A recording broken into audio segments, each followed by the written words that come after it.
It's showtime. It's the pre-party with J. Cal.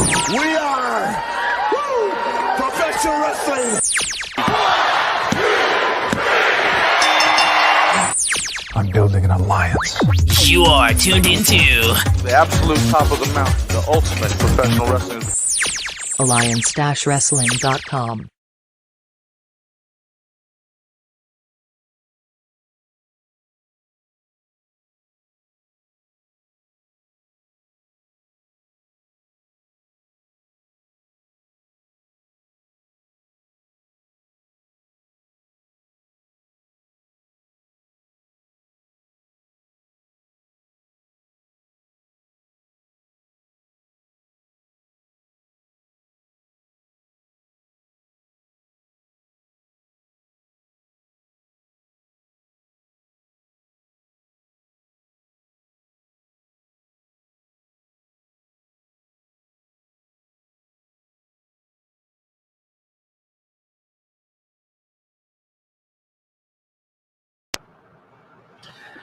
Woo! It seems like no matter what we do, things always go wrong on this show. Mute City, no audio. Wow. You guys here? Can you hear me now? Still no, huh? Oh, the mic is just not working at all. No mic. No problem. How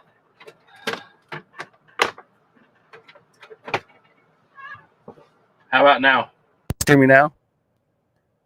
Can you guys hear? Oh boy. Yeah.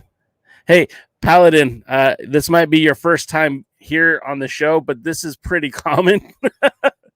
I wish it wasn't, but this is the pre-party. Woo! A presentation of Alliance-Wrestling.com, your number one source for news and information for the National Wrestling Alliance. And every Tuesday at this time, right here, 5 p.m. Eastern, 2 o'clock Pacific. I'm not sure what time it is in Germany. I'm not sure what time it is in Scotland. I'm not sure what time it is in Indonesia, but this is the hour before Power. And I like to have all of you guys here because we represent that hashtag NWA fan. I'm still repping the old This is Pro Wrestling Podcast t-shirt. And each and every time at this Tuesday, we're here to talk about NWA news and information because we are the Alliance and we talk NWA. So I guess there was a pay-per-view this weekend. Did you guys hear about this? Supposedly there was a pay-per-view, and Lamb says it's 11:05 in Germany, and the UK must be around 10:05. But yeah, there was a pay-per-view on Saturday night, which was called Hard Times.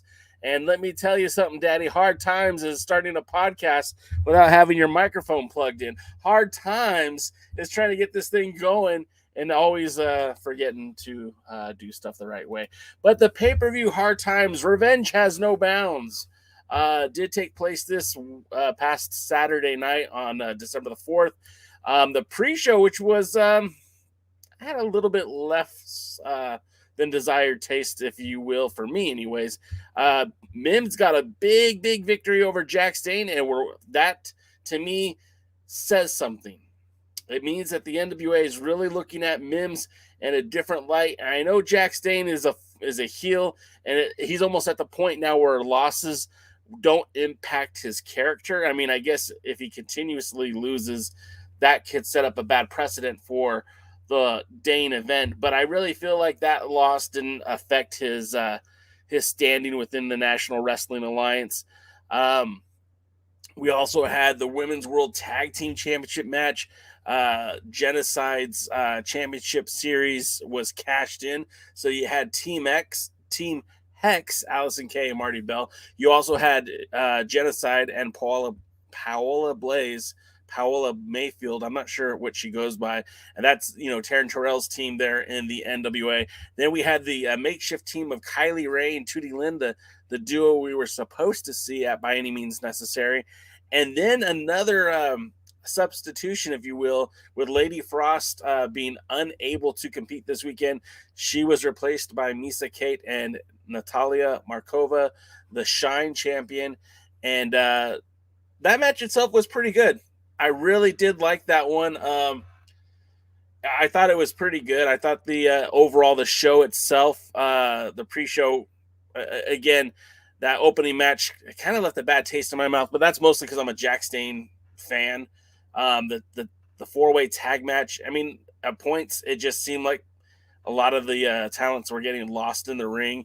It was kind of cool to see Allison Kay go power for power with Genocide, two of the stronger females in the division, not named Camille. And so the Team Hex retained their tag titles. Really good outing for them. I mean, geez, these girls, these ladies, these women, these professional wrestlers have defended the tag titles now in Ring of Honor. They've defended them at By Any Means Necessary. They defended them at the Empower television show. Now they're scheduled to take them back to Ring of Honor. And I think they're also supposed to be defending them at Shine as well. So it's really to me looking very promising for Team Hex, because they're getting out there and defending those titles. And it kind of, you see this paradox that's kind of happening in the National Wrestling Alliance, where the women champions are getting out there and defending the titles all across the board, anywhere they go. We had Camille in Texas with River City Wrestling. She was in Tennessee with Coastal Championship Wrestling. I know it wasn't a title defense, but she was out at Championship Wrestling from Memphis. And she was out there and showcasing that women's world championship, and was as treated as such, as a world's heavyweight champion. And now you've got Team Hex similarly following those footsteps and taking those tag titles everywhere, all across the board. It would be nice if our television champion, our national champion, or our world champion could get out there and make some defenses outside of the NWA. What do you guys think? I'm very curious as to what you guys thought about that. I'm reading some of your guys' comments. You guys are awesome. I love it when you call me out on my ass. Let's see. Besides the no audio stuff, Mute City, he's got me. Okay, let's see. Lamb said it best. It's Tuesday, Jay. Tuesday without a tech problem is not a typical Tuesday. You loud and clear, right? Bobby Petito's in the house. Paladin's in the house. Fiona's in the house. Welcome to the show, Paladin. I haven't seen you here before, but thank you for being a part of it. Really do appreciate you being here. Phil Talk Sports is here. Welcome. Doty's here. Willie's here. Willie had his joke earlier. I missed it. The reason why Steak and Shake closed is because of one word, Tyrus, because he's staked and shaked. Shawn Mega's in the house. Shawn Mega says Camille was the MVP of the show, and once again, La Rebellion was great as well. Disappointed in the Aldous match. We'll get to that in a minute. You're not alone in those thoughts, honestly. Bobby Petito said he'd like to see more of Natalia Markova. Brother, same. Doty says, looking forward to NWA USA. Hope it has a different and more fresh pace comparing to Power. See, so the rumors about NWA USA is that it will feature faster paced matches, less storyline. We know that Raven did commentary for it. I mean, maybe that's the show I'd prefer to watch, right? less convoluted storyline, more action, and Ravens doing commentary. How is that not the show that I'm paying $5 a month to watch? That sounds awesome. I can't wait to see how it works and how it gets rolled out to YouTube. I don't know when that show is going to start airing. There haven't been a formal announcement, at least to the general public. Maybe those who were in Atlanta over the weekend did hear about those details. But as it stands right now, it hasn't been released. I would imagine that they would probably look for like maybe a weekend release. And this is just my guesses here. He's kind of said the same guess over in the Discord chat. Saturday, 6:05. It just feels right to that. If you're going to play to the nostalgia, it just feels right. But we'll see how that all gets played out.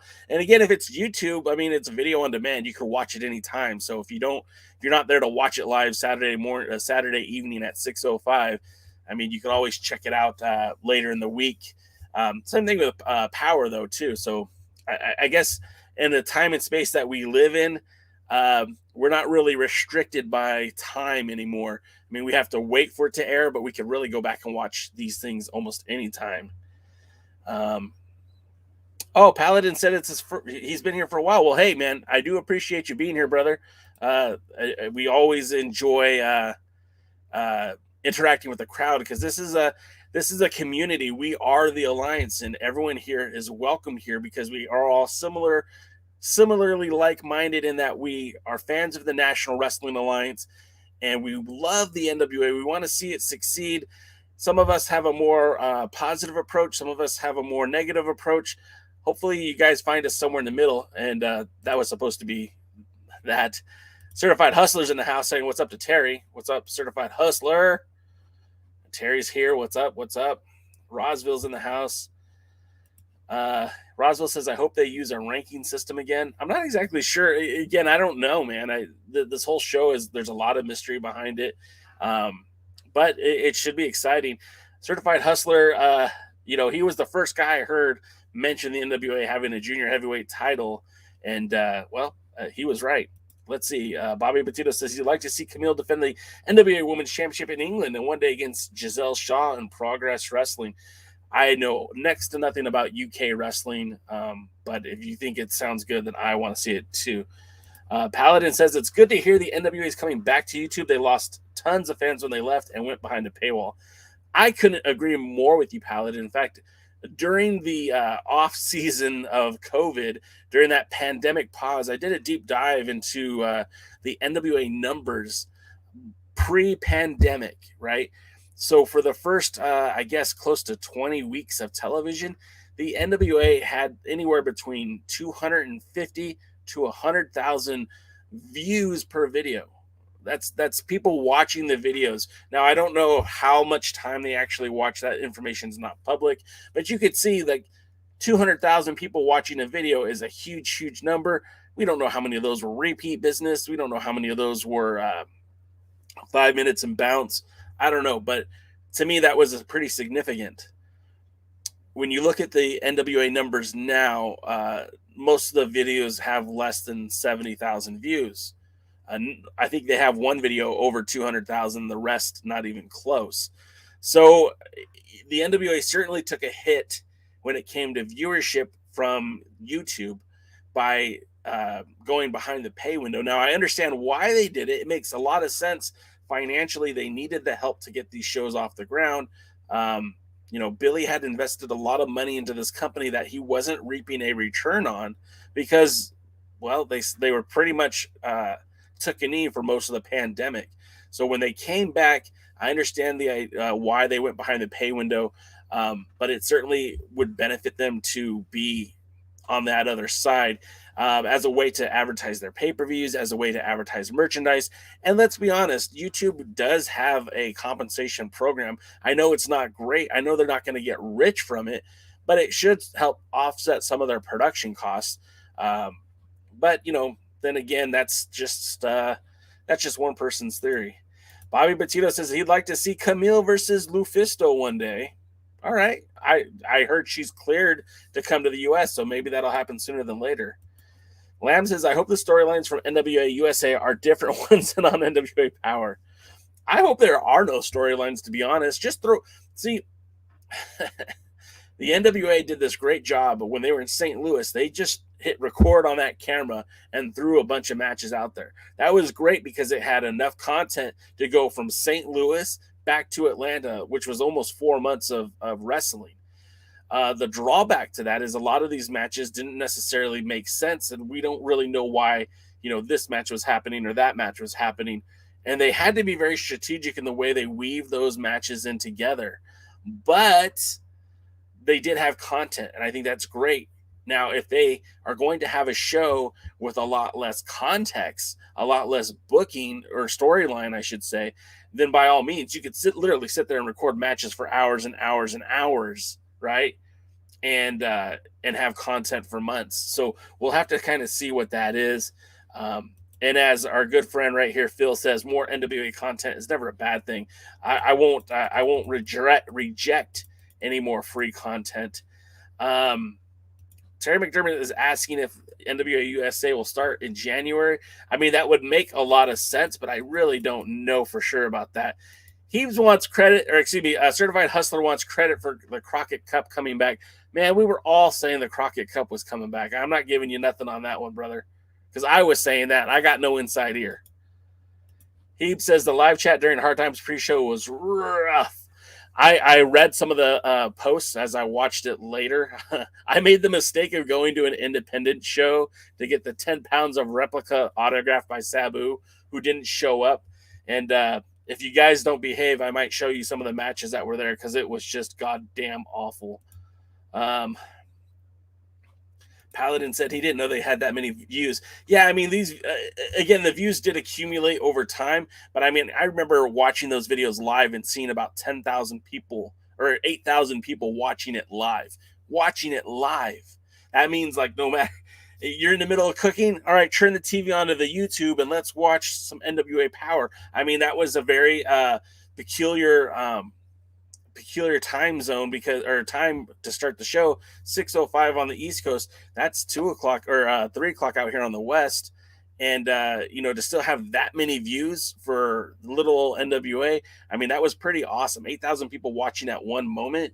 That's pretty cool. And of course, those views accumulated over time. But by February 1st, all that content was pulled off of YouTube, and they kind of started afresh. So, yeah. Let's see more and more of your guys' comments. Thunder Rosa had to go to AEW to defend her belt.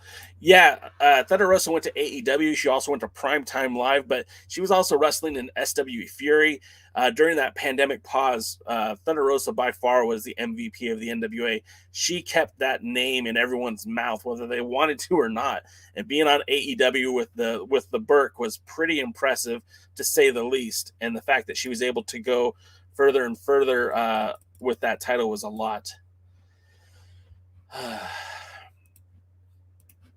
Shawn Mega says, I am old school. You have to be able to cut promos and sell a match. I agree. Please don't misunderstand what I'm saying.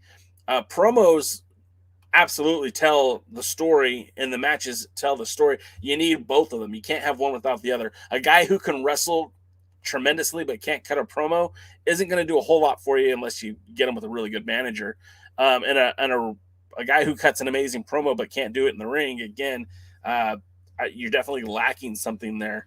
But as I'm kind of reading your guys' comments too, but I think that's important to make that distinguish that whatever they film, whatever this NWA USA ends up being, I'm not saying I don't want promos. I'm just saying that there doesn't need to be a long storyline.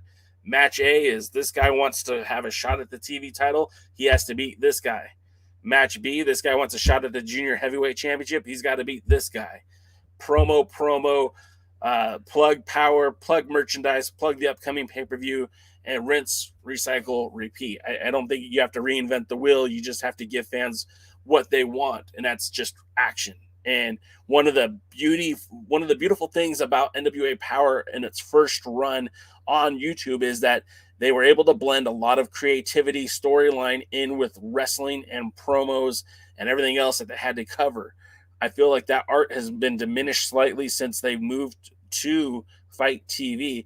But hopefully, with this new show on YouTube, they can get some of that back. But let's go back to some of the rest of the show on the pay-per-view. Again, the pre-show, Homicide was able to outlast 11 other men, including Ari Daivari, C.W. Anderson, Jeremiah Plunkett, Luke Hawk, PJ Hawk, Ricky Morton. Come on, man. Sal Renaro and Victor Benjamin, who, oh my gosh, Victor Benjamin impressed the heck out of me. Where has he been hiding? I know that's the in real life husband of Lady Frost, but wow, that guy can work. I would love to see him continue his time in the NWA. More of the card. I'm just going to kind of run down it. We could talk more about it as we go, but the qualifying tournament match, which why are we doing qualifying matches? Just call it a tournament match. Austin Aries defeats Rhett Titus. The Impact title on the line, Mickie James defeats Kiera Hogan. The Ring of Honor tag team titles, the OGK Original Kingdom, Matt Taven, Mike Bennett defeat Kratos and Stevens. We saw a different version of Aaron Stevens. We haven't seen someone as vicious since really his match against Trevor Murdoch. Really happy to see that side of Aaron Stevens. Camille defeats Melina in a Women's World Championship match. That was probably, I'll be completely honest, that might have been one of the best matches of the night. Melina really stepped her game up. Like, she came out there and put on probably the best match of her career, if not her entire career, at least in the modern time, I guess. The match she had against Deonna Purrazzo was really good, but she really even stepped it up a notch with Camille. I was really excited about her efforts in that match, and as much junk as I've ever said about Melina, she looked great in that match against Camille. I was very impressed. Tyrus retained his television championship, much to the chagrin of everybody watching. Sion is still titleless, but that's okay. La Rebellion defeated the End. Now, you guys might not know this, but La Rebellion was in Tijuana, Mexico. They were part of the MLW Crash TV tapings. I don't know if those matches will even make it to the Crash or to the MLW Azteca show, but Bestia 666 faced Mads Kruger. Mecha Wolf had wrestled against Extreme Tiger, who used to be really, really good. Not anymore. Anyways, those matches, I don't know if they'll be a part of that MLW, but you know, they left that night sometime after midnight, got to San Diego, flew to Atlanta for the show. I mean, credit to those guys, credit to La Rebellion for not only, you know, having to make that long flight, that transatlantic flight, not transatlantic, they didn't cross the ocean, but, you know, the continental flight, but also on top of that, like, they had an outstanding match with the End. Odinson just keeps getting better and better. Paro had some moments where I thought he looked really, really dominant, and sometimes he just looked like he struggled. And it's a shame because I really see so much potential in Paro. I just wish he'd get there. Adonis versus Judeus was I'm going to be honest, I was bored in this match. The NWA has done so very little to get me invested in that national championship. Since Adonis has been champion, the title has mostly been stagnant. Then you're going to put two heels in the same match. I will say this, Adonis won the title, and he won it fairly cleanly. So props to him for that. He's got two now title defenses, so good for him.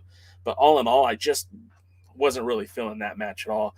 Latimer versus Aldis. Again, when this is billed as this huge blood feud, it really wasn't that huge of a blood feud. And Aldis gets the victory, and that's cool and all, but I just wasn't really into that match at all. And I felt like I should have been. Latimer looked good. Aldis looked good. I just don't feel like it was as intense as it should have been. And I know they came out with that marathon, the sprint to start the marathon, but it quickly dwindled into a jog. It lost its steam very, very fast. Colby Corino probably got the upset of the night over Doug Williams. You know, Doug Williams is not a known commodity for the NWA. He's a new face, but he does have a ton of history in British pro wrestling as the ambassador of British pro wrestling. He's done a lot of interesting things here in the States, including teaming with Nick Aldis in the past. It was a surprisingly good match. I'm not the biggest Colby Corino fan. You guys know this. But him and Doug Williams had a pretty good match. It wasn't bad. And then Trevor Murdoch versus Mike Knox. Yeah, it didn't move the needle for me at all. This was kind of a disappointing match. Trevor is well liked. He's beloved by the NWA. He's in a good place. I'm just not convinced he is the right guy to be there right now. And I don't want to, it's only his second title defense, so I don't want to boo-boo him too much, but I don't know. I don't want Aldis to be world champion, but I don't know if I want Trevor Murdoch to be world champion. So that's my quick rundown. That's my thoughts on the pay-per-view. Let's get back to what you guys are talking about. Paladin, sorry, these are the older comments, so if I've already moved on, don't feel bad. 8K, that's impressive. Yeah, I was excited about that for the NWA on those old numbers. And I used to write it down in my margins on my notepad while reviewing the shows that we would talk about on Thursday nights, because it was pretty indicative of if you have 8,000 people watching your program. I mean, that's not nothing, okay? This isn't WWE. This isn't AEW. This isn't a major TV. This is YouTube. And 8,000 people watching in unison, that's pretty impressive. So, sorry. Phil Talk Sports. Maybe Raven can replace Austin Idol on commentary. It's fine when Tyrus is wrestling, but other times he makes me hit the mute. You're not alone on those thoughts. Shawn Mega says they need to ditch the studio. GP, Georgia Public Broadcasting Studios, is government owned, so there are restrictions in place for that. But when that building was pre-COVID, that building was a great venue for the NWA. If they have to leave, it's disappointing because it was still an excellent place for them to be. But, if they're going to continue to have restrictions on attendance, they can't stay. I don't know how much money Billy lost, but I know they had a lot of what's the word? They had to turn away a lot of paying fans. They had to void out tickets and send refunds. So very disappointing if you were making that trek and got a phone call on on November 30th or December 1st and said, hey, about that show, never mind. Heeb says, hey-oh, United Wrestling getting stripped. If you guys don't know what that means, it basically means that in a market, I'm not at liberty to say where, but the NWA, or excuse me, the United Wrestling Network, who has been taping wrestling now for about, so my daughter is now 17, and we went to the very first taping when she was 5 years old, so about 12 years. The NWA, or excuse me, I keep doing it. United Wrestling Network Championship Wrestling from Hollywood's been taping for about 12 years. So I don't think they're going back 12 years, but they are going to be on daily in Monday through Friday in a particular market that is not Southern California. And that's pretty interesting. I think that's pretty dang cool. And I don't think I've never seen a wrestling on a TV channel every day. I think that's some new ground that they're breaking. So it's pretty cool. Certified Hustler says the Von Erichs will be at Crockett Cup, the Briscoe boys too. So I believe the Von Erichs are in a deal with MLW, and if that's the case, there's chances are they will not be at the Crockett Cup. Now, Hustler, obviously you got your ear to the ground and you're hearing stuff. If you have a source and you're willing to release that source, go right ahead. But the MLW and the NWA don't exactly have a working relationship. I know MLW is using Slice Boogie, and I didn't see Slice Boogie at the NWA pay-per-view last weekend, and I didn't see him on any of the cards. So we'll see. Bobby Petito says he'd like to see more of Rhett Titus in the NWA. And you know what? I would too, especially with this growing junior heavyweight division. I don't know really what to anticipate or what to expect. But if this is going to be heavily featured on NWA USA, I think a wide net of junior heavyweights would be great to kind of just help keep the division going, and hopefully lots and lots of junior heavyweight matches. Terry McDermott says now with Power and NWA USA, the titles now need to be distributed in some sort of way. They just need to be defended, period. Like, I don't know that Chris Adonis can get away with just 2 title defenses at this point. They have if they're going to have 2 different shows, they have enough time to do this. So they definitely should be doing this. They definitely need to be doing this, and we'll see how it goes. Shawn Mega says now Thunder can barely get on TV. Shake my head. 1 women's segment match per week over there. Shawn, for what it's worth, there was speculation that Thunder Rosa had a concussion and that they were doing the concussion. That's what I'm looking for. Concussion protocols to keep her from re-aggravating that injury. So we'll see how that goes. Certified Hustler is saying that Austin Aries will be the first junior heavyweight champion. Hey, man, we'll see. I mean, that's a good, safe bet, but I've been wrong before. He says that there's a lot of great talkers in the junior gauntlet. Yeah, I agree, man. It'll be interesting. Like my last memories of Austin Aries before he kind of went to exile was he was the Impact heavyweight champion while also holding the WSW heavyweight championship, which is the an Australian world championship. And he had a few other belts, I think, like maybe Progress, and I think maybe even the PC or the what's it called? UPW UK? No, IPW UK. Excuse me. Sorry, guys. And he had a collection of belts, and this was long before Kenny Omega did it.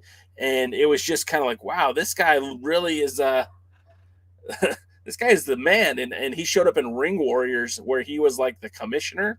So they basically booked him just to do the talking. So we'll see what happens, but I'm excited about it. Paladin says the thoughts on the crowd size for the pay-per-view. They lied and said that Atlanta had COVID restrictions, which is not true. Paladin, you're right. The city of Atlanta does not have any COVID restrictions, but what they do have is the Georgia Public Broadcasting Studios is owned by the local government, which has to adhere to COVID restrictions. This is true. At least I believe it to be true. You can look into it if you want, but because it's on government property, because it's a government-owned studio, they had to follow certain protocol. I know more than 1 or 2 people who had tickets to go to the pay-per-view that were called and notified that their tickets were canceled and that they were issued refunds because of the change in the amount of people who were allowed to be at the show. Bobby Petito says he would like to see more tag teams show up to challenge Allison Kay. Maybe Allison Kay, maybe Team Hex, by defending the titles all across the country, or maybe they're cultivating some competition for the NWA. We'll see how that goes.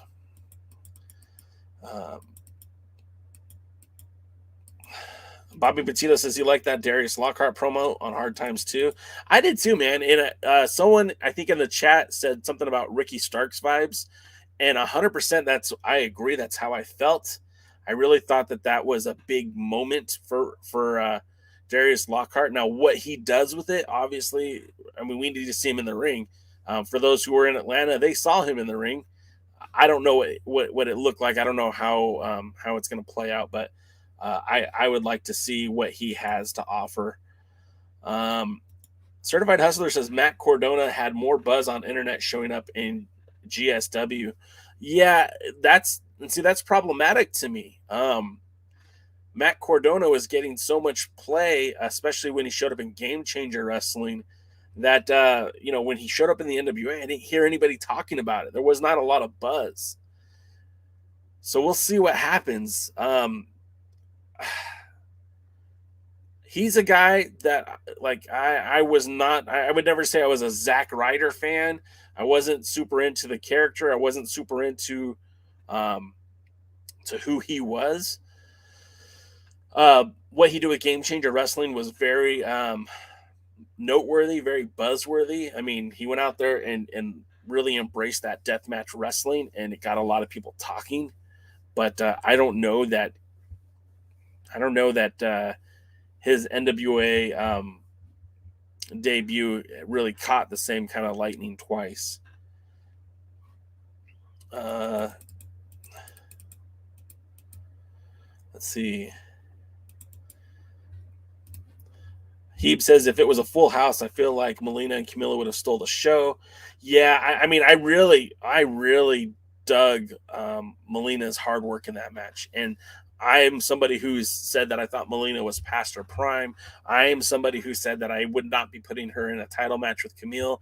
And she went out there and did it. She did the damn thing. She looked good. Was she perfect? No. But the match was really, really good. Probably Melina's best match since being in the NWA. Let's see. Willie says, Austin Aries versus Homicide. The winner gets the NWA World Junior Heavyweight Championship. I mean, that would be a fantastic match. And anyone who says otherwise just doesn't know what they're talking about. It doesn't matter how you feel about Homicide or how you feel about Austin Aries. These guys can still go in the ring, and I know they're older now than they were when they were in Ring of Honor, but that doesn't mean that they can't still work a hell of a match, and I'm looking forward to seeing that.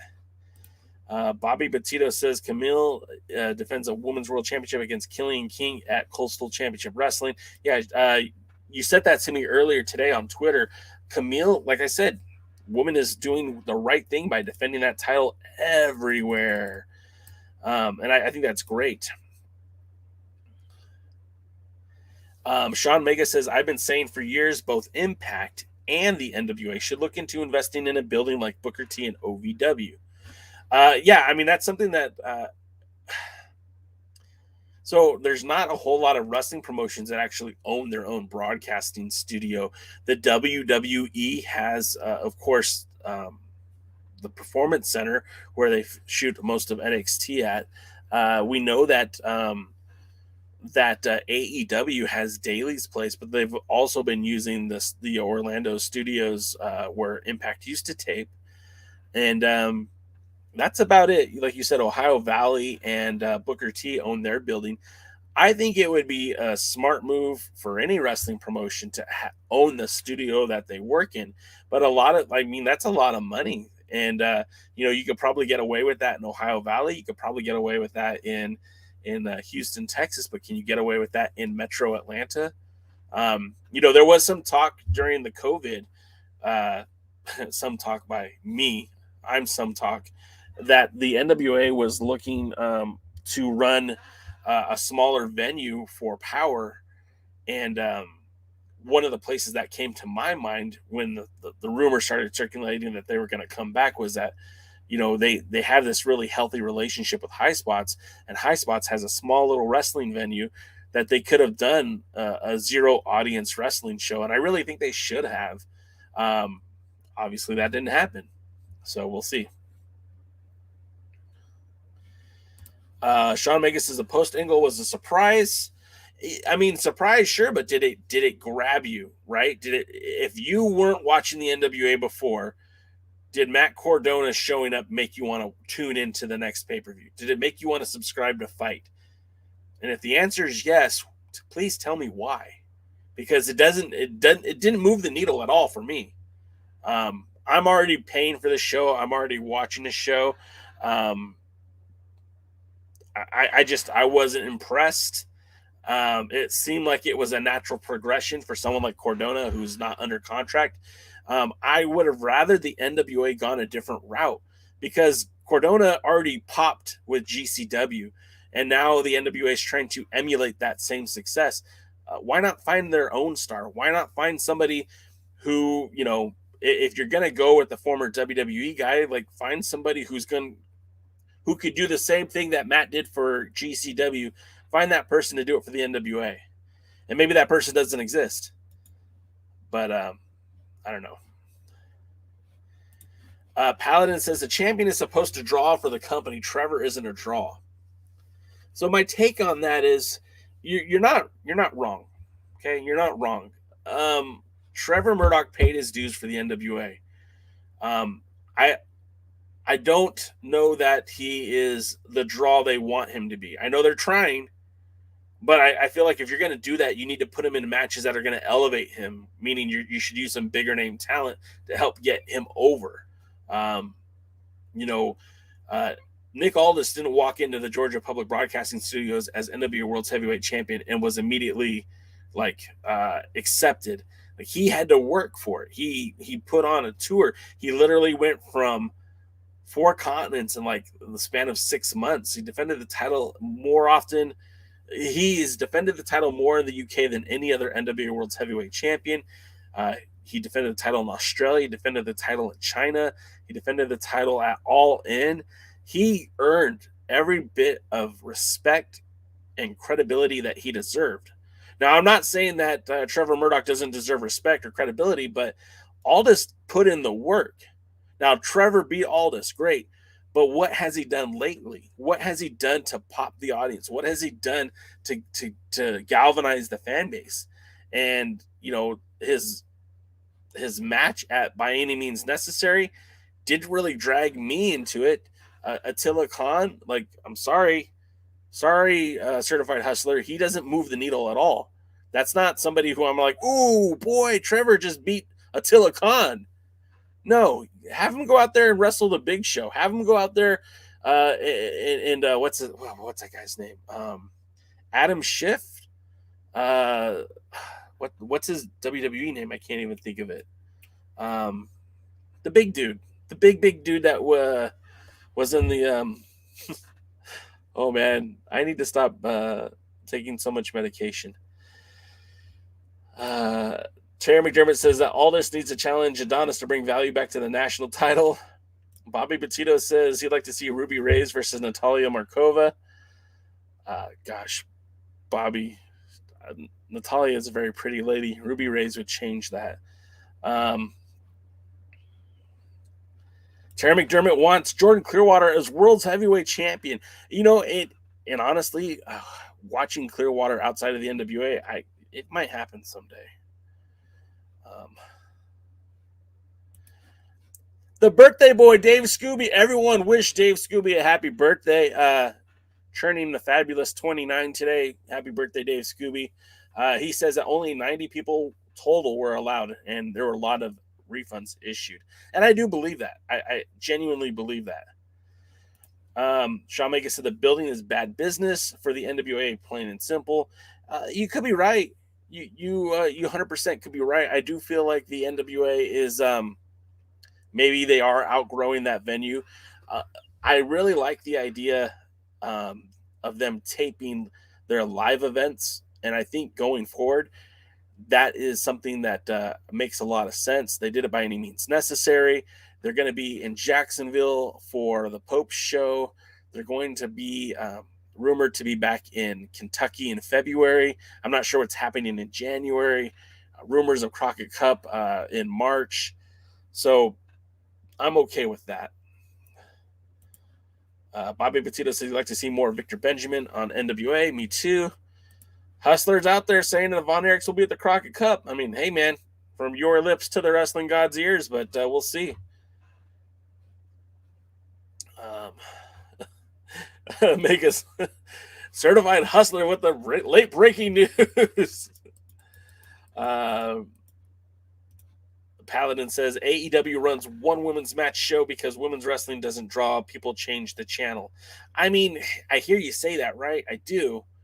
But that Empower pay-per-view really did galvanize a women's roster. And I really feel like if done the right way, women's wrestling can draw. You just need the right people.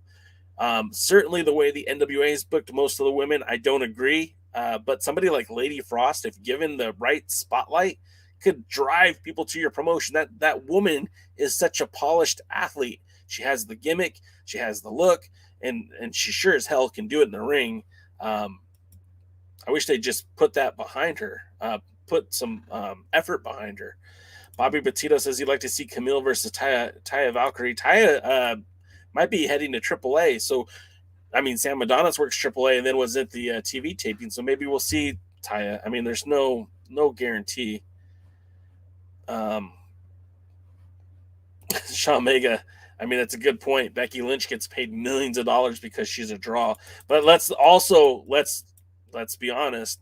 Becky Lynch is the exception, not the rule. Not everyone is Becky Lynch. Genocide is wrestling her tag partner tonight.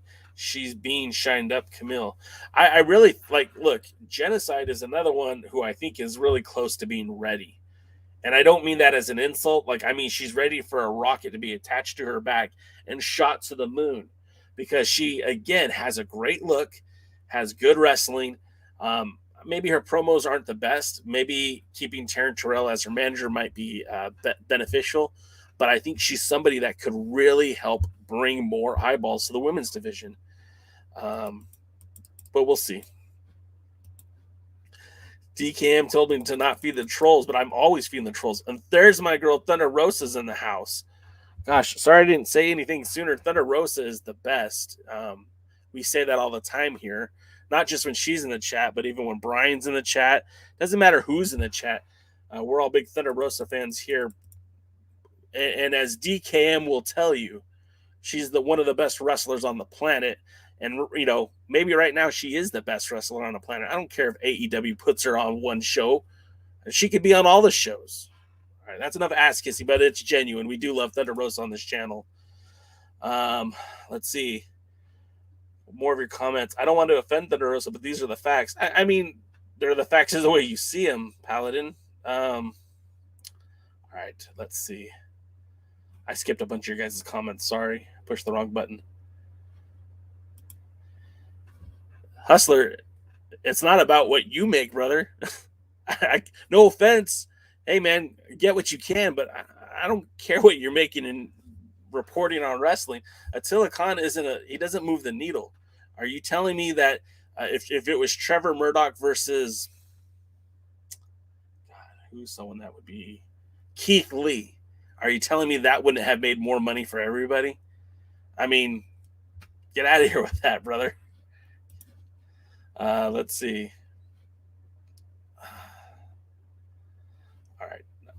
So anyways, as we're getting closer to tonight's big show, what are some of the things you guys are looking forward to? I mean, obviously the junior heavyweight division is getting underway. We know that Austin Aries isn't qualified for the tournament. We know that Homicide has got fast forward to the finals. Are you guys excited about the junior heavyweight title? I mean, the last few weeks here on the Alliance Guys podcast, we've been talking about the junior heavyweight division. In fact, we recorded those episodes last year. They just never saw the light of day. But are you excited to see the junior heavyweight champion? And if so, what do you feel like? How do you feel about them not including former junior heavyweight champion Barrett Brown?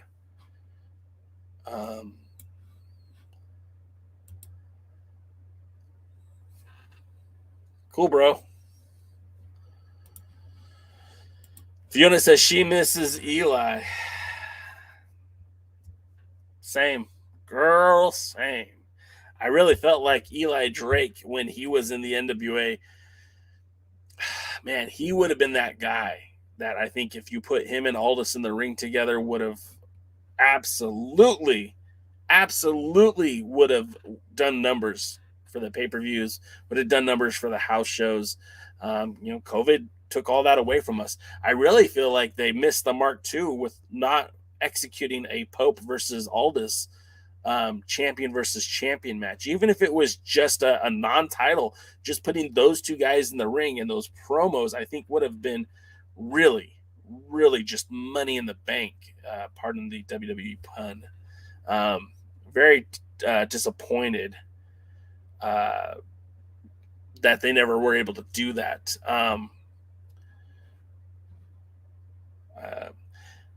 Hey, Certified, man, I love you, brother, but this isn't the Certified Wrestling Podcast. This is the pre-party. I enjoy you.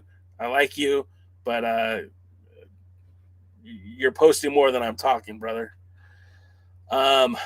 Terry says he's happy with the Junior Heavyweight Championship coming back. Danny Hodge is your boyhood hero. Danny Hodge was a beast, man. And if you read the stories about him being able to crush an apple with his bare hands, being on the cover of Sports Illustrated, almost never losing. I don't think he ever lost in his collegiate career. That dude was a legitimate athlete, a legitimate performer. And when those days of pro wrestling, when it was still in its infancy, and you had guys like Luthez and Danny Hodge, I mean, those were as real as it gets. That's like having Dan Severn and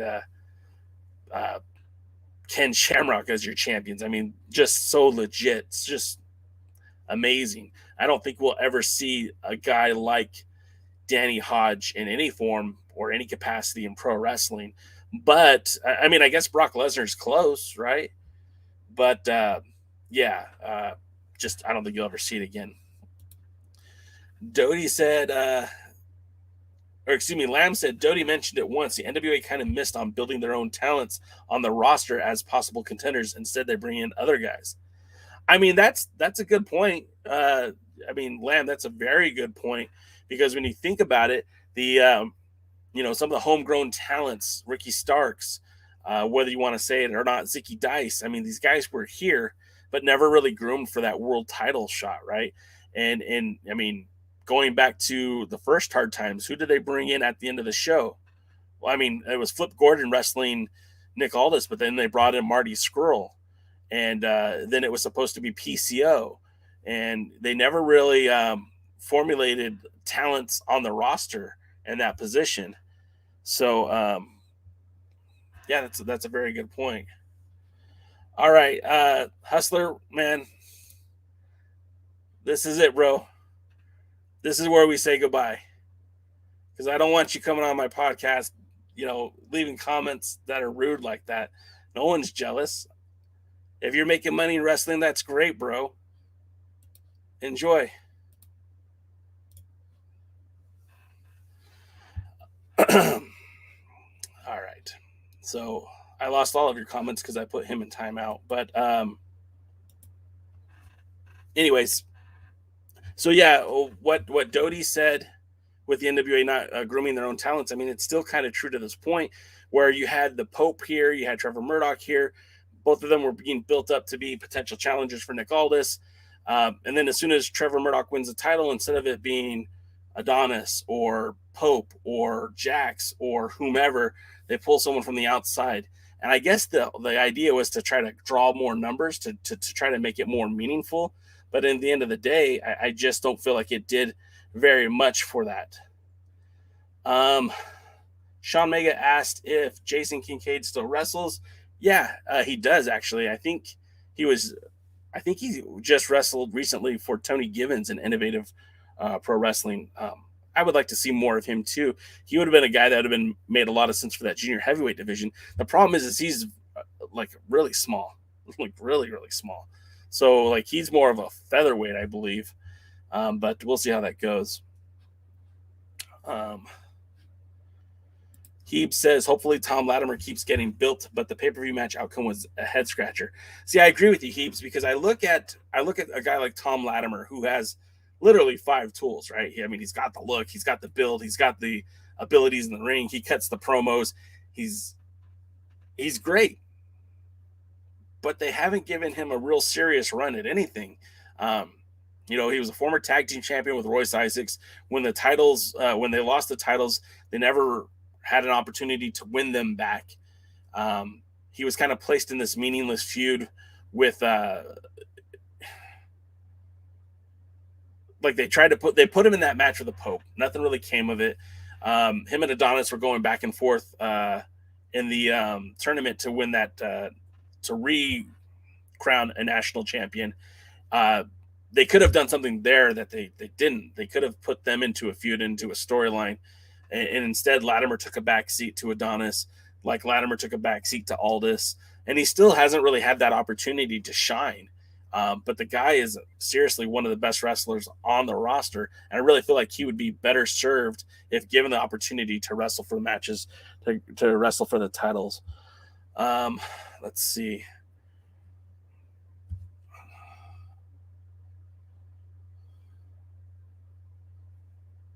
Sorry, guys. Business calls. I think we're going to wrap it up here. I know it's a little bit early. Sorry, guys. Did have some work stuff come up. Sorry. Kind of an emergency. Oh, and there goes the camera. Just in time, the battery died. Okay, guys. Well, hey, thanks again for being here. What a good way to end the show. Thanks again for being here, guys. I do appreciate you being here. We're here every Tuesday for the pre-party. We'll be here every Thursday for the recap show. Oh, man, I feel dumb. Sorry, guys. Until next time, we'll see you at the match.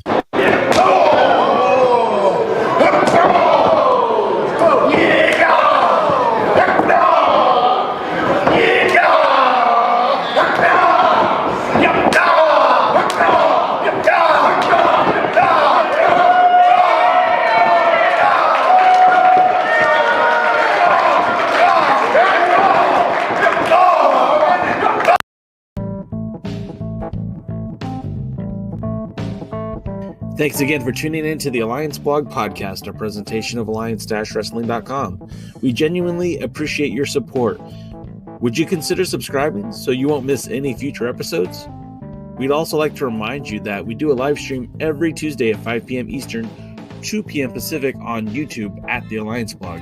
And you can follow us on Facebook, Instagram, Twitter, Tumblr, TikTok, and Twitch at the Alliance Blog. Remember, absorb what is useful, reject what is useless, add what is essentially your own. Thank you for tuning in, and we'll see you next time.